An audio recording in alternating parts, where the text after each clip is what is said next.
మంత్రి గారికి నేను అడిగినటువంటి ప్రశ్న ఏంటంటే, ఈ రాష్ట్రంలో ధరణిలో పెండింగ్లో ఉన్నటువంటి అప్లికేషన్లు ఎన్ని, ఏ స్థాయిలో ఆ అప్లికేషన్స్ ఉన్నాయో చెప్పవలసిందిగా మంత్రి గారిని అడిగిన. నిన్న మంత్రి గారు భూభారతి బిల్లు ప్రవేశపెడుతూ చాలా విషయాలు దాంట్లో స్పష్టంగా చెప్పిండ్రు. ప్రత్యేకంగా భూమితో మనిషికి ఉన్నటువంటి బంధం, భూమి లేనిది మనిషి జీవితమే లేదనేది మంత్రి గారు స్పష్టం చేసిండ్రు. దాంట్లో పూర్తిగా వాస్తవం ఉన్నది. మాకు అనిపించింది అధ్యక్ష, ప్రశ్న దానికి రిలేటెడ్ కాకపోయినప్పటికీ ఈ ధరణిలో పడ్డటువంటి కష్టాలు అన్నీ ఇన్ని కావు. సరే, కొత్తగా ప్రభుత్వం భూభారతి అని పేరు మార్చింది. పేరు మారిస్తే కూడా కానీ పేరు మార్పుతోనే సరిపోదు. చాలా ప్రయత్నాలు చేసినట్టు అనిపిస్తుంది, కానీ ఇంకా చేయాల్సింది చాలా ఉన్నది. ధరణి ప్రవేశపెట్టినటువంటి పరిస్థితి ఎంత విచిత్రకరంగా ధరణి పనిచేసిందంటే సార్, బాలనాగమ్మ అనే ఒక నాటకం ఉన్నది సార్. మీరు కూడా గ్రామీణ ప్రాంతం నుంచి వచ్చిన వాళ్ళు కాబట్టి ఆ నాటకం చూసిరేమో అనుకుంటున్నా. దాంట్లో చిలకపానం అంతా కూడా మాయల పకీరు చేతులు ఉంటుంది. మాయల పకీరు ఏడున్నా కూడా చిలక ఎట్లా ఎప్పితే అట్లా ఆడుతుంది. అందరికి అర్థం కాదు. ఈ చిలకేంది, మాయల పకీరేమో కనిపిస్తలేడు, కానీ చిలక మాత్రం మాయల పకీరు చెప్పినట్టే ఆడుతున్నదని అక్కడ చూసే వాళ్ళకి అందరికీ అనిపిస్తుండే. ఈ ధరణి కూడా భూమి ఏమో ఆదిలాబాద్ ఉంటుండే, హైదరాబాద్ నుంచి అది ప్రొబిటెడ్లో ఉండాలనా లేదా ఇంకో దాంట్లోకి పోవాలని ఇక్కడికి వెళ్ళే మొదలవుతుండే. ఇక్కడ ఉన్నటువంటి మాయల పకీరు ఎట్లా ఆడిస్తే అట్లా ఆడింది ఆ ధరణి. కానీ అక్కడ ఉన్నటువంటి పట్టేదారు, నా పట్టా భూమిది, నా తాత ముత్తాతల నుంచి వచ్చినటువంటి ఆస్తి, నేను దీన్ని అమ్ముకుంటా అంటే మాత్రం ఆ ధరణి ఒప్పుకోకపోతుండే.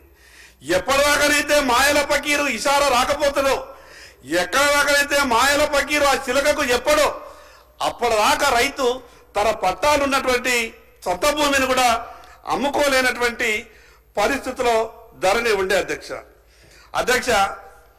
సామాన్య రైతు గ్రామం నుండి మండల కేంద్రానికి రావాలంటేనే ఇబ్బంది. వ్యవసాయం పెట్టి పోనీ మండల కేంద్రంకు అష్ట కష్టాల పాల్పడి మండల కేంద్రానికి వస్తాడు. ఆ తహసీల్దార్ అంటుండే నా దగ్గర ఏమీ లేదు, ధరణి వచ్చిన తర్వాత అంతా పైననే ఉన్నదని. చివరికి ఇంకా ఇతని పైన అధికారి ఎవరు అంటే ఆర్డీఓ. ఇక ఆర్డీఓ దగ్గరికి పోతుండే రైతు.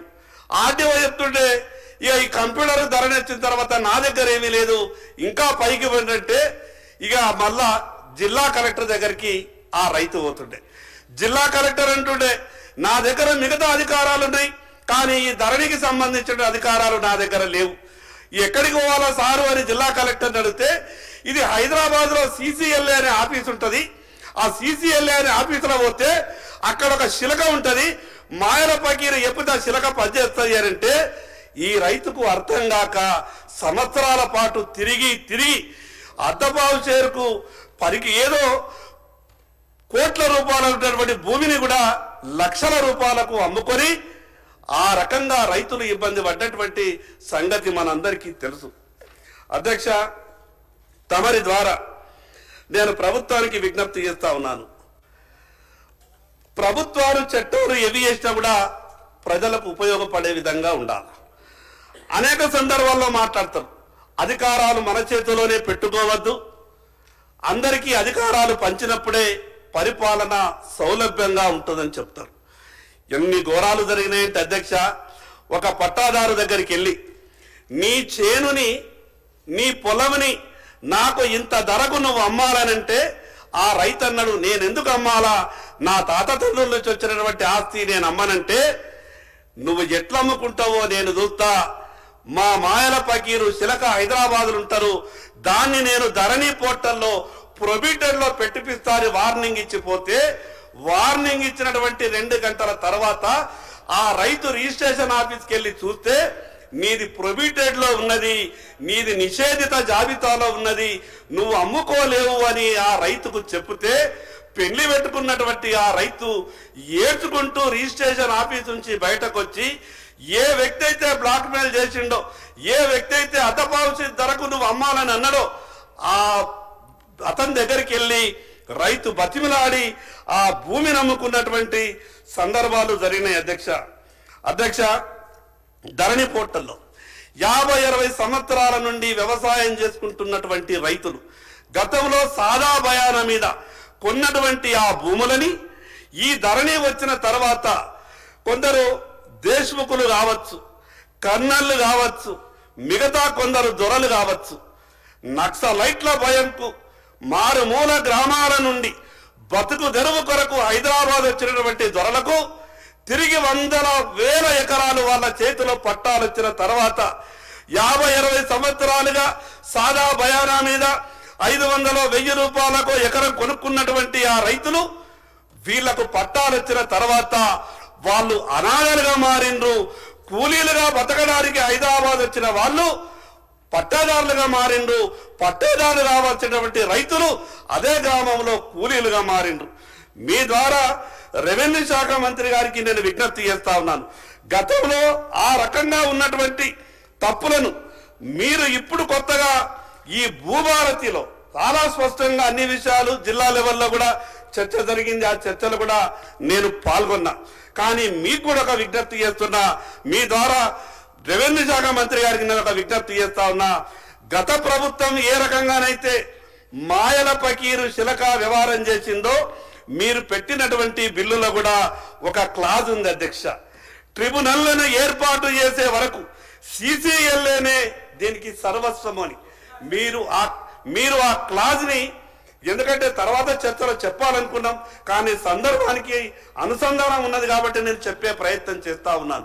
గత ప్రభుత్వం కూడా ధరణి పెట్టేటప్పుడు ఒక మాట చెప్పింది అధ్యక్ష, తప్పుడు ఎప్పుడు జరిగినా కూడా, తప్పులు ఎక్కడ జరిగినా ఏ అధికారి చేసినా మీకు అప్పీళ్లకు అవకాశం ఉన్నది అని చెప్పిండ్రు.